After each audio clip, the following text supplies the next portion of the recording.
আসসালামু আলাইকুম রহমতুল্লাহি ওয়া বারাকাতুহু। আমরা আমাদের নিজস্ব নার্সারি থেকে কথা বলতেছি। আমরা আপনাদের সামনে নিয়ে এসেছি ইনসুলিন প্লান্ট ডায়াবেটিস গাছ। এটি সারা পৃথিবীতে, ইউরোপ আমেরিকা সহ মিডল ইস্ট সহ সারা পৃথিবীতে বর্তমানে ব্যাপক পরিচিত ইনসুলিন প্লান্ট ডায়াবেটিস গাছ। যারা দীর্ঘদিন ধরে ডায়াবেটিসে ভুগতেছেন তাদের জন্য প্রাকৃতিক সমাধান এই ডায়াবেটিস গাছ। এটি বৈজ্ঞানিকভাবে সম্পূর্ণ প্রমাণিত।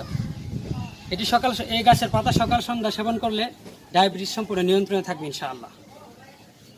এই গাছটা আমরা এভাবে করে আমরা ডেলিভারি দিচ্ছি। দেখেন, একটা গাছ যখন আপনি লাগাবেন, একটা গাছ থেকে আবার এভাবে করে কুড়ি জন্মাবে। একটা, দুটা, তিনটা করে অনেকগুলো কুড়ি, এই যে দেখেন, এখানে দেখেন এভাবে করে কুড়ি জন্মাবে এবং অনেকগুলো গাছ। এখানে একটা গাছ ছিল প্রথম, একটা গাছ থেকে অনেকগুলো গাছ হয়েছে। এভাবে আপনারা বাড়ির আঙ্গানায় যে কোনো জায়গায় একটু জায়গা থাকলে সেখানে লাগিয়ে আপনারা